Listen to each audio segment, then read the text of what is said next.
Hello everyone, today I will show you how to quickly batch export project from EasyEDA Pro. If you are using the online version in your browser, first go to the project list on the left side of the editor. Find the project you want to export, right-click it, and choose Open in Workspace. Once you are in the Workspace page, click on the All Project tab in the left sidebar. Then look at the row of buttons at the bottom and click the blue batch download button. Select the project you want to export or just select all.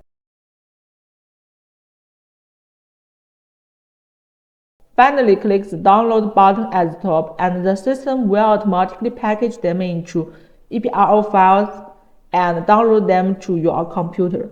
And that's it. With this batch download feature, you can easily back up your projects locally and manage them offline. That's all for today. If you found this helpful, don't forget to like and subscribe. See you next time. $85,000 prize pool. The EasyEDA 2026 Stars competition is now open worldwide. Material costs largely reimbursed. $100 JLC coupon for every qualified completed project. Top 28 engineers get invited to JLC Factory to see production up close. No pitch decks, no fluff, just working hardware. Submit your build now.